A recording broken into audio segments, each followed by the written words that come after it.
Welcome to Center for Healthy Sex, a monthly webinar from our book, Mirror of Intimacy, Daily Reflections on Emotional and Erotic Intelligence. I'm Dr. Alexandra Katehakis, and today is Monday, December 7th.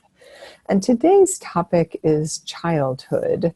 And when I saw that topic this morning, I was sort of thinking, like, what does childhood have to do with sex and sexuality? And then I remembered, oh, I know what it has to do with it. So let's start with, as usual, our quotation. This is from Kristen Crockett, and she writes, "The reality is that most of us communicate the same way that we grew up. That communication style becomes our normal way of dealing with issues, our blueprint for communication. It's what we know and pass on to our own children. We either become our childhood or we make a conscious choice to change it." And I would say that being in therapy or being in a program or any kind of self-help endeavor is a conscious choice to change old patterns, because we are deeply and highly patterned from the time we're born until the time we die, in large part. And usually, we're most deeply impacted by the people around us in our childhood and most formative years. So when I think about infants, and maybe some of you saw babies and infants over the Thanksgiving holiday, all we see is that which is pristine and perfect and beautiful and good. And as Pia Melody says, we're all perfectly imperfect from the moment we're born. I mean, babies are perfectly beautiful, and they're imperfectly wailing sometimes. Although we could say that's perfect too, because it's their primary and only source of communication in large part from the get-go. And when adults see their own beauty and virtues in babies, they become filled with joy and typically are reflecting back to them and interacting with them. And we see this with parents and adults making fish faces at babies and cooing and gurgling and googling. And all of that is a form of what we call prosody, the emotional tone of the voice. And more specifically, it's called motherese. When we talk about the way the mother elevates her voice, the tones are higher. They're more able to be read by the brain and impacting the nervous system, just like lullabies do. There's a tenderness and a sweetness to lullabies and to the way we communicate with infants, because they are such gentle and nubile and largely helpless creatures, whatever the species is. It's true for all mammals. And so the mirroring that we get early on is extremely important to our attachment strategies and how we engage in relationships over time. And that mirroring, that reflection back, that looking at the face of the other, whether it's mother or father, the thing that is most impacting the growth of the brain and of the nervous system. And of course, we have two nervous systems. We have the central nervous system, which includes the brain and the spinal cord. And then we have the autonomic nervous system, which is the primary stress response and regulator of the body. And in the beginning, babies have a body, and they have a very small part of the brain that's developed in infancy. And certainly it starts to grow and come to fruition fairly rapidly. Like in the first 18 months, you've got a very different looking creature on your hands. But those early imprints are crucial to the development of that brain and how those nervous systems are setting up. And these shape our relational patterns, and they're memory patterns that are stored deep in the midbrain and in the body, not just the memory that we think of that's more declarative, that has us remembering where we live or what color our shoes are today without looking, or what we ate for breakfast, different kind of memory. So this indelible memory that is laid down in the deepest parts of our brain and in our bodies are sourced by way of our primary caregivers states of being. So if you have an anxious or you have a depressed caregiver, then it's highly likely that your nervous system was encoded early on with a tendency towards depression or anxiety, of no fault of your own. It's just what happened, and the way your primary caregiver transmitted their way of being, their emotional and internal setup to you. It's largely unavoidable, in fact. We sort of get what we get based on the family we're born into. And so I want to remind you that if you have any questions for me as I'm talking, to please type them into the chat box. If you want to ask a question anonymously, you can write to Melisa at centerforhealthysex.com, and you can see that in the chat box too. And of course, if you have questions about treatment or appointments or resources in your neighborhood, you can always call our intake line at 310-843-9902. So there are many, many aspects of the child that emerges during childhood, one of which is our sexuality. And it's hard to define which is the most important because so much of who we are is important and it's developing simultaneously. But one of the most important aspects is formed and forged through the topics of love and sex, and how they're addressed in our families of origin, how they're talked about in the household, what the felt sense the child has about whether sex was okay or not okay. Some of us grow up with emotionally absent messages altogether about sex and sexuality, and other of us struggle with an emotional enmeshment where the parents really let their sexual issues be too explicit and were too forward in the face of children that didn't really understand what they were looking at or seeing. And so what kind of family did you grow up in? What kind of messages did you get from your family of origin? Did you get nothing whatsoever? Or did you get way more than you wished you had ever seen? And those are two extremes. Some people get something in the middle where their parents talk about it in some ways, but oftentimes it's incomplete or awkward at best. They don't really get to have an experience of a parent sitting down with them and say, you know, let's talk about what's happening to your body right now. You know, even if it's about puberty and starting to grow hair, that starts to signify adulthood and hormonal shifts and changes, or explain to a young female about, you know, really what her menstrual period entails and why it happens. I found about it from a film I was shown in the 6th grade. And then I had to awkwardly go home and tell my mother I saw this movie. And that was sort of the long and the short of it. There was no more conversation about it.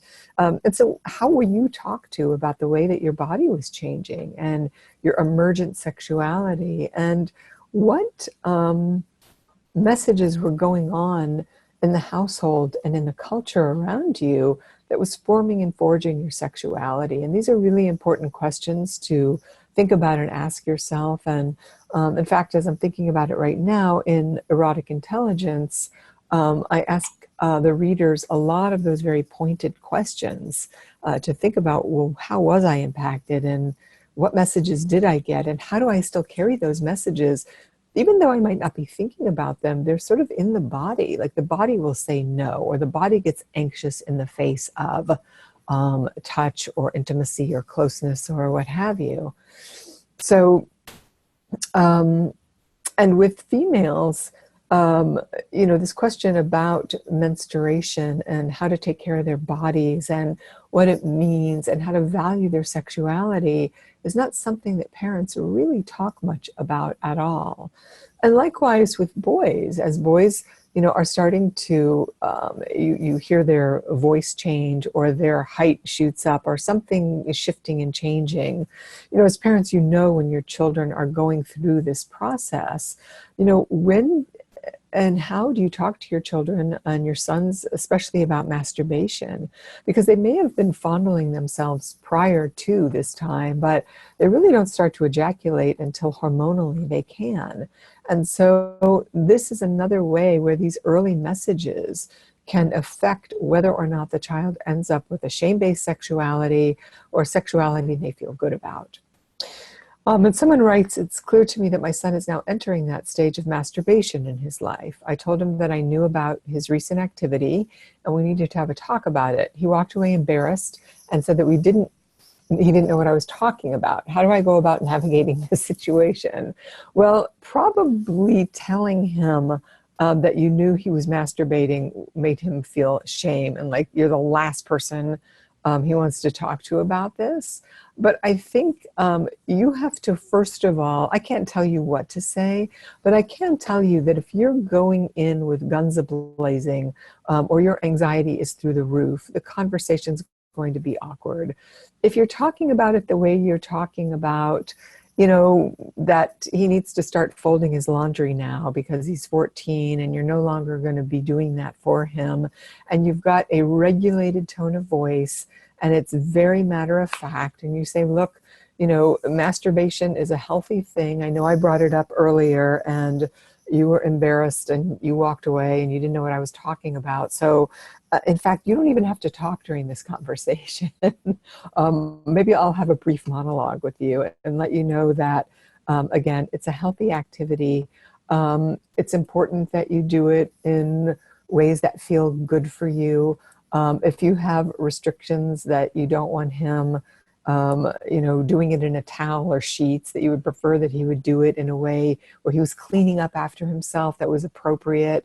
I mean, that's just sort of good, probably masturbation etiquette, if he's going to be in a partnership down the road. And so just normalize it as best you can. That's what I think I'm trying to say. Make it normal. Let him know that if he has any questions about it, and of course I don't know the gender of the person asking this question. I think it's different if it's a mother versus a father. I think males can probably have the conversation easier than females can. But the idea is that you don't want this to be tinged with shame in any way.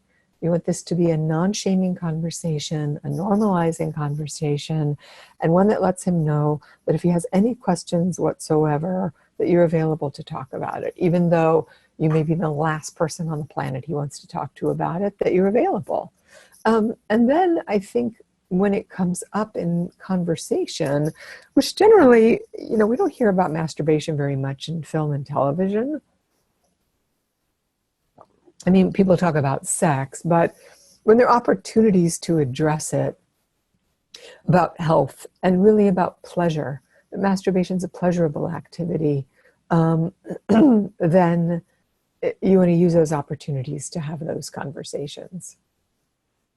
But that was a good question, because that's exactly the kind of thing I'm talking about, whether you're playing it forward or you're looking at what the messages were that you got and how they impacted you, and how they've made you feel in your life. And then someone asks, did you talk to him about it? I don't know if that was directed to the previous person. So I was talking about how these both verbal and nonverbal conversations affect a kid's sexuality. And that example is a universal example, and it's a great example of how it will impact the person about it. Also, it's a way that a person's sexual identity will emerge also. So their identity is going to emerge related to sex if it was avoided, or if it was intimidated, or if it was shamed, or they might start to feel defiant. So for example, if we use this example that somebody wrote about, if that parent were doggedly chasing that kid and giving them the message that you have to talk about this with me, there's an invasiveness about that that makes the kid feel defiant or like, this is gross, or I just want you to leave me alone. They're going to feel impinged upon. If it's an invitation, they may not take the invitation, but at least they know they can talk to you. It's just like talking about alcohol or marijuana usage. If you say, look, I know kids drink, I know you're going to drink. My preference is that you would tell me that you wanted to drink and that you could have a drink right here in our house together, that we sit down and we have a glass of wine together because it's no big deal. And this would presumably be with a kid that was a little bit older, let's say 16, and you have a glass of wine with dinner, and we all do, and we sip it, and we talk about how you're feeling and what it's like. And so it's just no big deal. It's not secretive. It's not something you run and do with your friends. You don't get drunk. You drive a car. But you gently fold it into a conversation and make it as normalizing as possible so that the child isn't reacting to your anxiety in whatever form it takes. So someone writes, I was molested as a child. The thought of bringing the topics of appropriate touching and consent to my children seems impossibly hard and scary. However, I don't want what happened to me to ever happen to my son and daughter. Could I bring this into conversation with my children? They are 3 and 8 years old. And I would say yes. I think it's essential for you to bring these to your children now. With your 3-year-old, you're going to have a different conversation with an 8-year-old. With a 3-year-old, it's about letting them know that it's not okay for anybody to ever touch their body except for whoever those people are. Mommy, daddy, period, that's it. And if anybody ever touches your body, you have to tell me immediately and you're not in trouble. And that's the conversation you want to tell your 8-year-old too. That it's your body and you get to say no, and no one ever gets to touch you. And that's really the long and the short of the conversation. If an adult tries to touch you, you say no and you can run away, and you come tell me immediately. And even though sometimes an adult will say, if you tell someone you're going to be in trouble, you will never ever be in trouble with me. So you can always tell me, and that's the key thing that children report, and you probably know yourself, that the molester will tell the child that this is our secret, you can't ever tell anyone, don't tell your parents or you'll get in trouble, and so they never tell a soul. And you want to flip that as quickly as possible, or on the front end, so that your children feel free to come to you. And someone says, how to address masturbation connected to porn?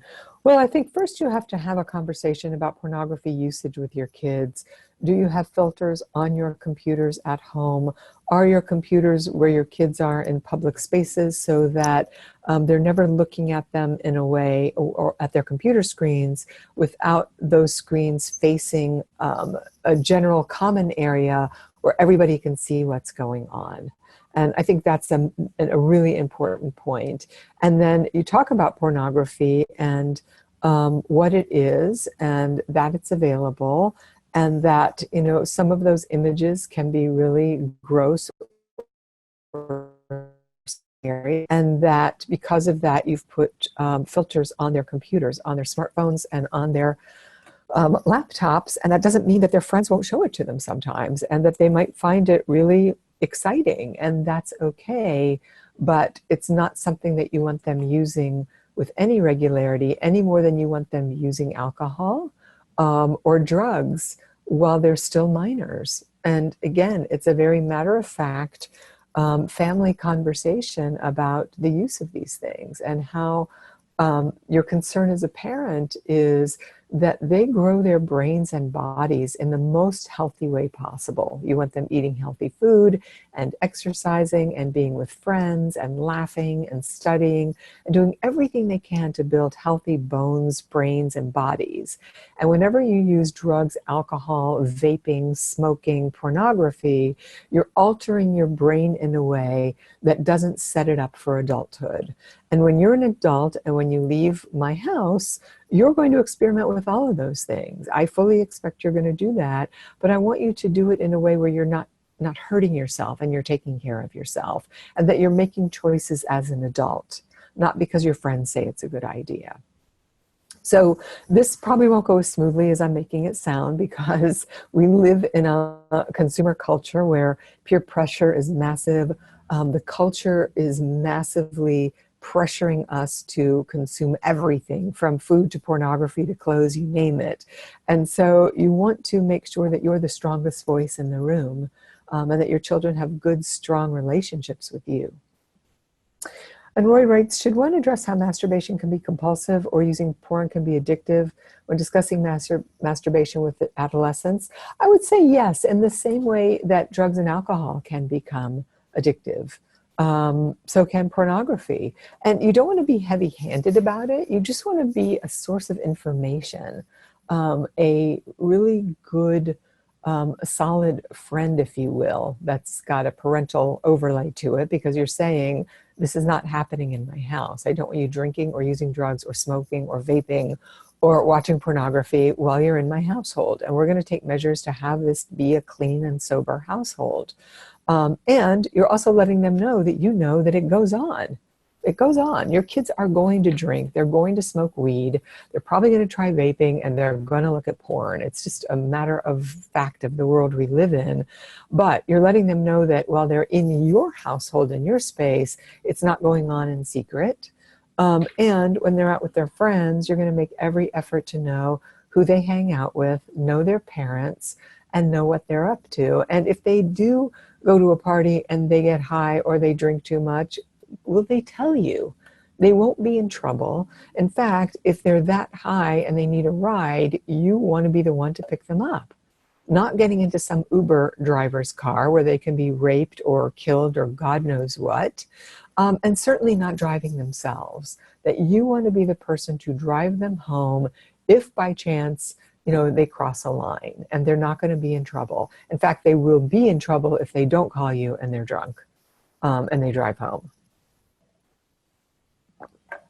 Kid Power is a good resource for teaching body boundaries with children. Thank you for that. So if you Google Kid Power, then that will give you info about how to do that.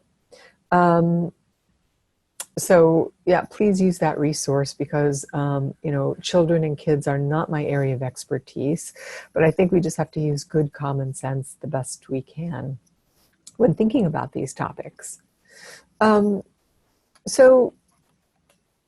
So we all know from our own lives that the actions, emotions, and conversations of adults greatly impact children. Somebody was telling me recently that, their marriage is really contentious, and that there's a lot of tension between them and their partner, but they, quote, never fight.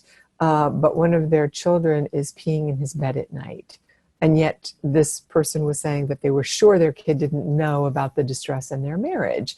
And I said, well, that's not true, as evidenced by him peeing in bed at night. He's regressing because of the tension in the household. Or children will start to act out in school, or they have behavioral problems. They always know.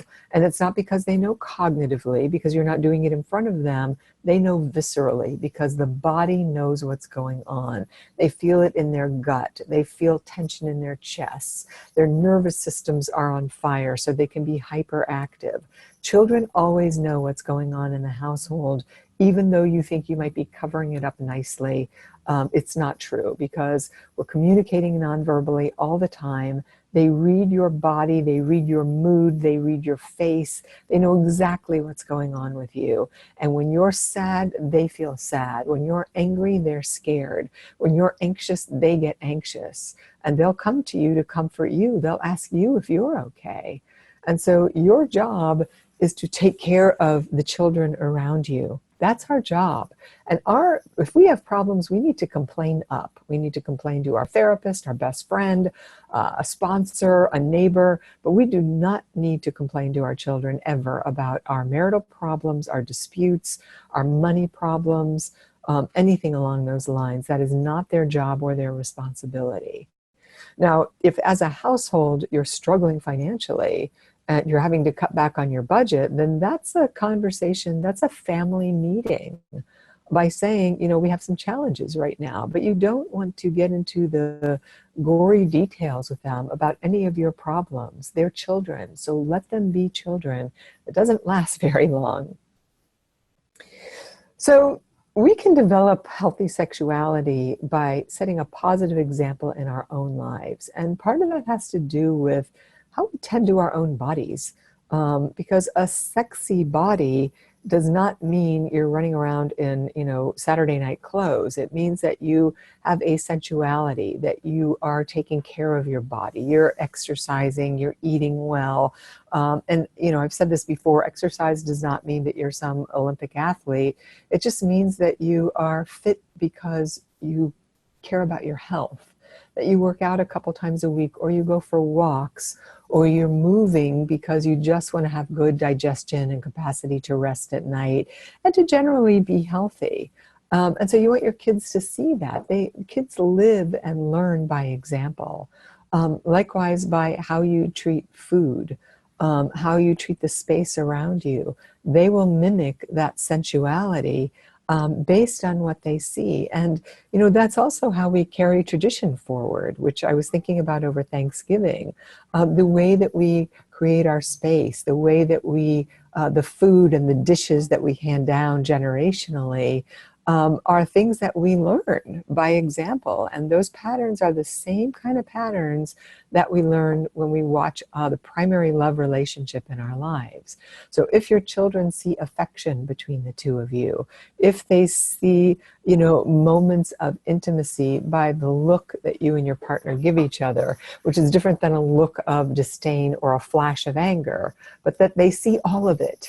They see the bickering and they also see the love and the connection and the affection, then they will emulate that and reproduce that in their own relationships.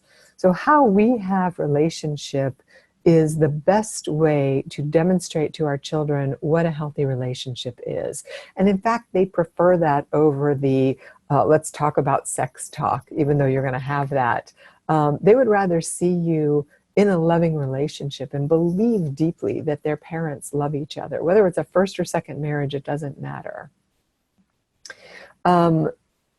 So Paul likes the idea of complaining up. He said, what a fabulous way to describe facing personal problems. Beats the hell out of complaining down, which is child abuse, right?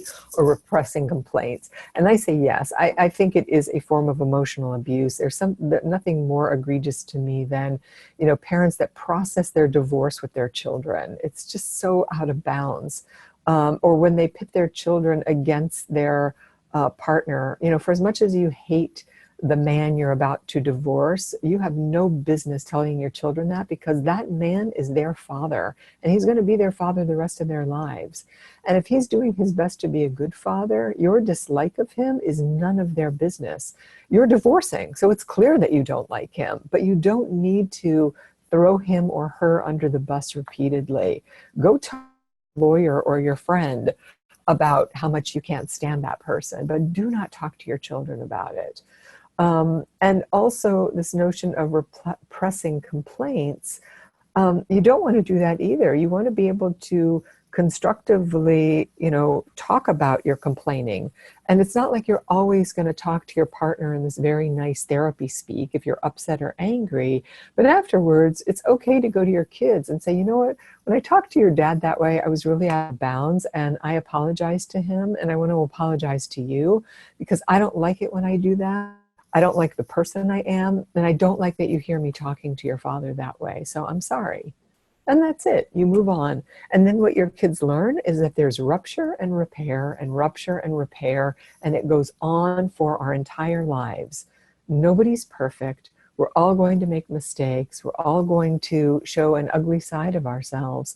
But how we put it back together is what's key and crucial for secure functioning, both in a relationship and in a family system. So look at the way you are impacting the lives of the children around you, whether you're a parent or an aunt or an uncle or a babysitter. And so all of us think that we're not going to reenact our childhoods, and all of us do one way or the other. We think we don't want to be our mothers and we don't want to be our fathers, but we end up inevitably doing something that they did or said because we're cut from the same cloth, and our kids are too. So we do the best we can. And we try not to repeat our childhood experiences by doing our best to identify healthy sexual messages, by what works best for the temperament and the psychology of the child. So for example, the person that talked about having the sex talk with their kid and their kid got embarrassed, I don't know that kid. I don't know that parent. I don't know the gender of that parent, and I don't know that kid. And so you want to make sure that you are giving these messages based on what the child can tolerate, and who they are. If you've got a kid that's super outgoing and funny and gregarious, you can probably start to joke with them a little bit about these things, or wink with them about it in a way after you've talked to them about it. Or, if you're a mother, to say to your daughter, make sure you have tampons with you when you leave the house. Or do you keep a tampon in your backpack? And she's going to be like, oh, Mom. And you're going to say, look, you want to be safe. You never know when it could happen. So I packed a little, package for you in your backpack, and you should just have it in there every day. And then there'll be like a goofy moment, and then you're done. With the child that's more shy or reserved, you would want to have that conversation in private with her, and devise some plan together about how that's going to work. So pay attention to the child in front of you and manage your anxiety first, so that you're not just blurting a bunch of stuff out that has nothing to do with that kid. It's just about you blurting it out and getting it off your chest, because you feel like, okay, well, I did that and now it's over with. Because this is not a one and done conversation. These are ongoing conversations. And Tina says, if we were raised with shame-based sexuality, what are actions we can take today to combat that shame and to grow healthy sexual identity as an adult? Well, that's a very huge and broad-based question. And so I think, in the clearest path would be to be doing some deep therapy on where that shame resides in the body. Using daily affirmations about sex and sexuality. Finding and reading books about female sexual pleasure would probably be good for you, and anything you need to do to acquaint yourself with your own sexuality, how your body works, what your sexual arousal cycle is. And of course, I don't know you at all, so it's hard to say, but really getting acquainted with your own sexual body first and foremost is essential to starting to reduce shame. What your body looks like, what it feels like, what kind of touch you like, what kind of arousal you need, what kind of pleasure you enjoy. Even if it means, starting with a sex toy, but finding and exploring things and noticing your reaction to them when you first look at, the book, the sex toy, whatever the thing is, and paying attention to the shame and working with the shame as it arises. And there's a whole universe there of sex and sexuality. Sometimes it can be simple as thinking about your body and how you feel about all of your body parts, and doing an inventory from the ground up on what parts of your body you like and what parts you don't, and what parts you feel shameful about and why you feel shameful about them. And how you can reclaim those parts that you feel shameful about, so you no longer have to feel shame. So we can fine-tune our own behaviors through reaching out to and looking to adults that we admire. If maybe it's not our parents, who are the people around you, whether they're friends or they're older people that you admire, that seem to carry their sexuality or their sensuality in a way that tells you that they're secure, that they love themselves, that they like their bodies. And ask them about how they came to feel so secure about themselves. And I know for myself, this was a long, long journey of years and years of psychotherapy, and years of starting to feel more and more secure about myself and less judgmental about all of my different body parts that I was comparing to a million different magazine parts and models and other people. And when I stopped comparing myself to others and was really, in gratitude for what I have, namely, 2 feet, 2 legs, 2 knees, two healthy breasts and arms and everything else, then the comparison drops away. There is no other body like your own, Tina. Your body is beautiful and it's complete and it's whole the way it is. And even if somebody struggles with a disability, you have to make peace with what that is. And so maybe your hair isn't thick enough, or your nails aren't long enough, or your feet aren't small enough. It doesn't matter. This is what you've got. So you have to find a way to deeply appreciate what you do have, because believe me, it will be gone soon enough. Life goes by in a snap. I mean, Deepak Chopra says it's the equivalent of lighting a match and that flame going out. That's how quickly it goes. So don't waste time hating your body, or not feeling good about yourself. And Marta says, let's see, there's a traumatic experience between boys on a class trip that my 13-year-old son doesn't want to talk about. It happened 3 years ago. Should I leave it or try to talk about it? How can I help him with it? Well, I think, boy, he's 13 years old now. So you must have known that something traumatic happened. So I'm curious about how you knew that. It seems to me, 13 is a very tender age now. It would be important for you to sit down and talk to him. And when I say sit down, I really mean sitting down face to face and saying to him, I know you've told me that you don't want to talk about this experience that happened to you 3 years ago, but I have to tell you that I worry about it. And I worry that if you don't talk about it to someone, that you're going to carry it in a way that makes you feel bad about yourself. And I don't want that for you. I want you to feel good about yourself, especially as you start to become a teenager and start to, be interested in other people. And I want to help you with this. And it's not about you fixing me. I need to know that you're okay. So even though you don't want to talk about the experience, can we at least talk about your feelings about it? So you don't have to tell me what happened. In other words, we want to talk about the thing. It's like if I were to tell you about this apple. This is just on my desk, and you want to know, why I bought the apple and why I like these particular apples. You want to know everything about the apple and how this apple happened to me. And I say to you, I don't want to talk about it. But what I can tell you is that the apple sits on my desk, and it's red, and that I like it. And someday I'll eat it, and someday I won't. But that's really all I want to tell you about it. And also to let you know that it's okay that it's there and that you don't have to worry about it. I'm aware that it's there. And you might be concerned that I'm going to eat it when it's rotted because I'm not going to eat it for another month or something. And I can say to you, I don't want to talk about that. Maybe I'll eat it when it's rotted, maybe I won't. But I just need you to know that I'm okay and that it's here.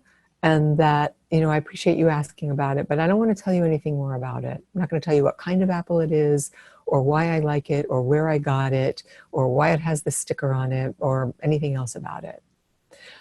So I hope that's helpful. And you can also offer to him, if he doesn't want to talk to you about it, that you be willing to arrange for him to talk to a neutral party about it. And then you have to find a school counselor or some counselor that he can safely tell his story to. Because at 13, it's really about him telling the story and being validated by it or about it. And someone writes, I'm not sure how to undo the damage caused by my parents' negative programming around sex. I was raised Catholic and I was told sex was wrong and shameful unless it was between a married couple.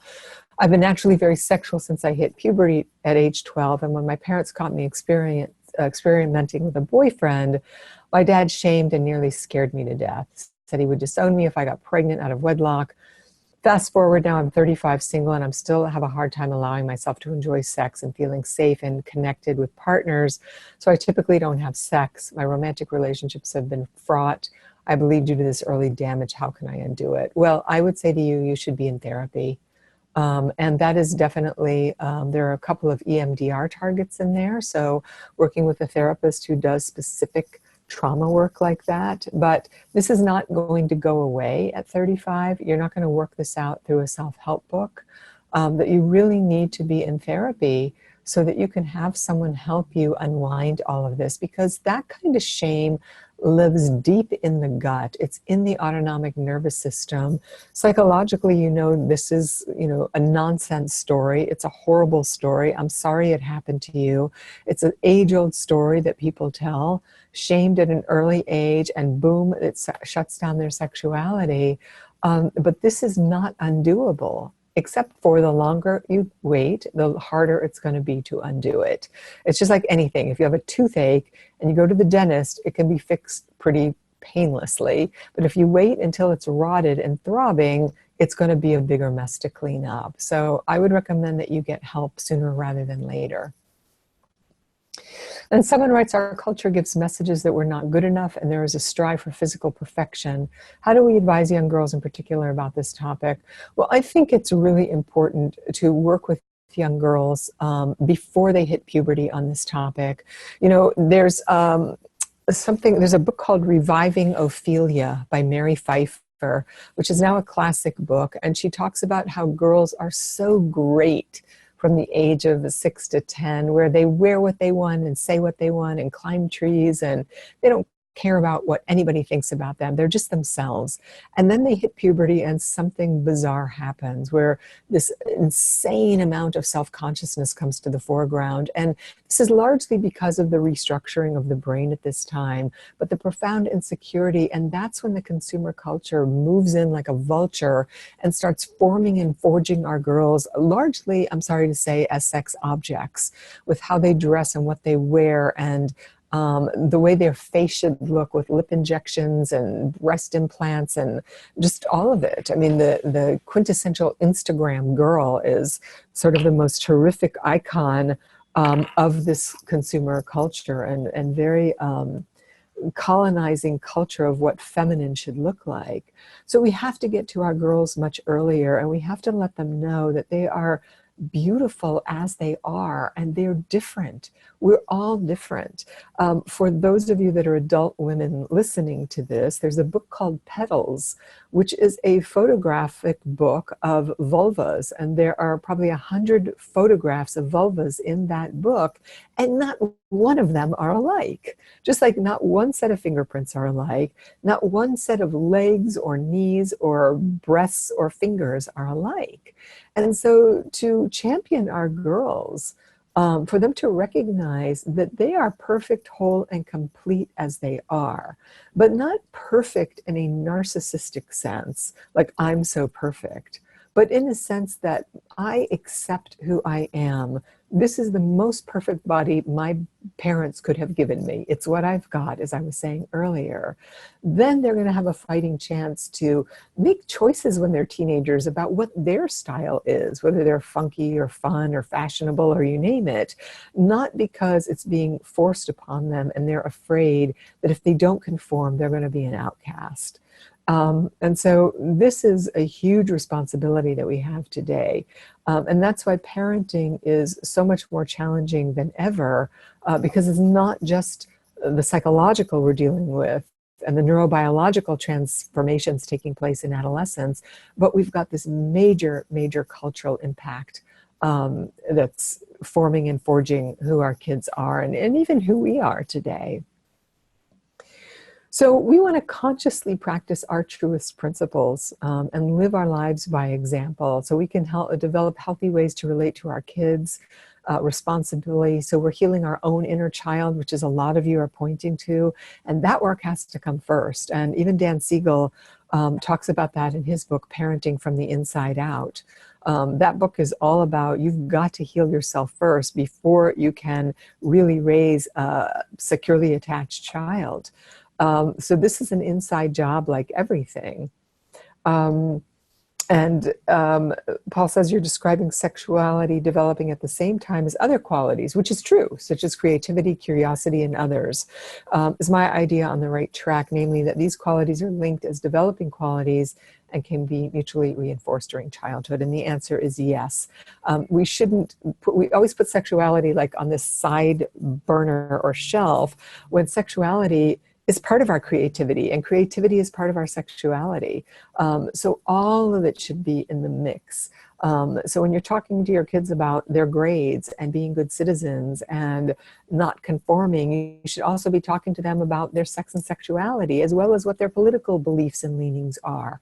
It just should be another topic in the scheme of things, not one that we weirdly leave out. It's such a huge thing to leave out. So when we're comfortable with it, then we'll comfortably talk to our kids about it.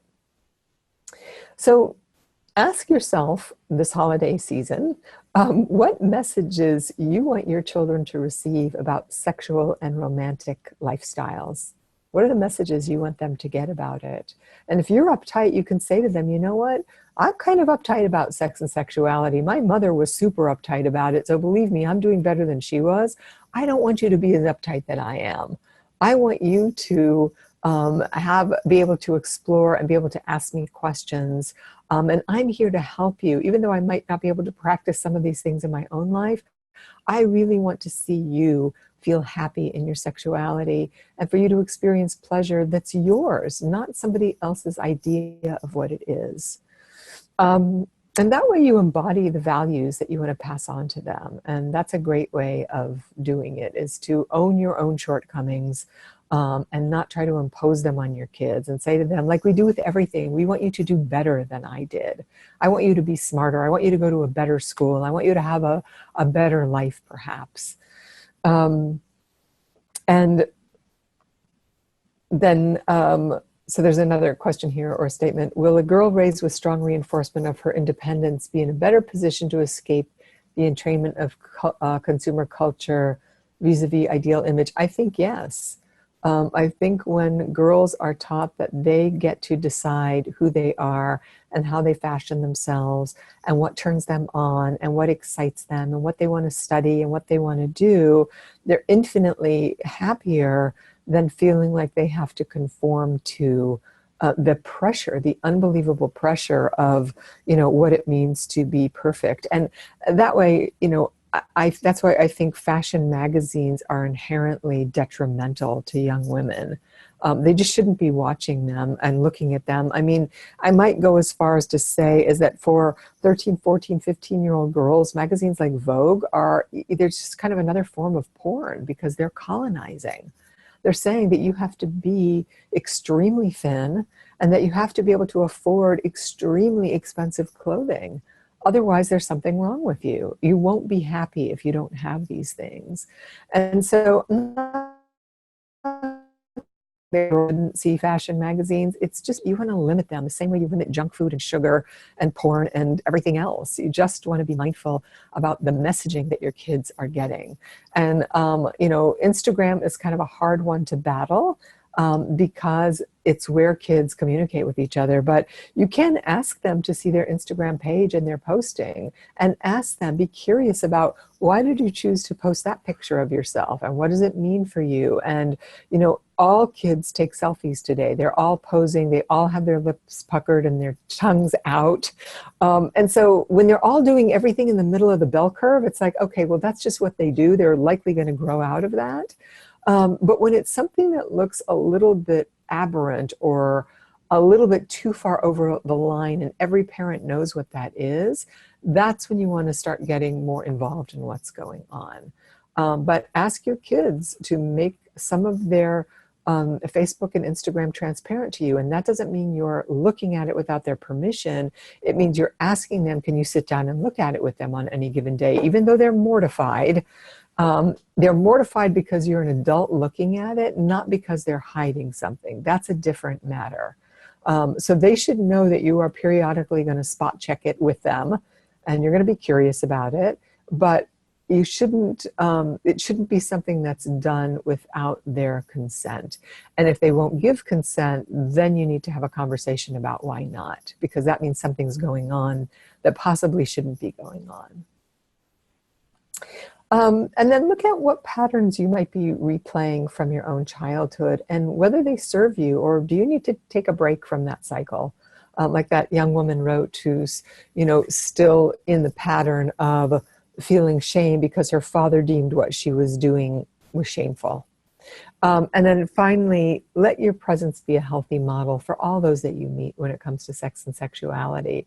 Enjoy the connection that you have with people, whether it's with children or elderly people, or anyone that deserves your best self during this holiday season.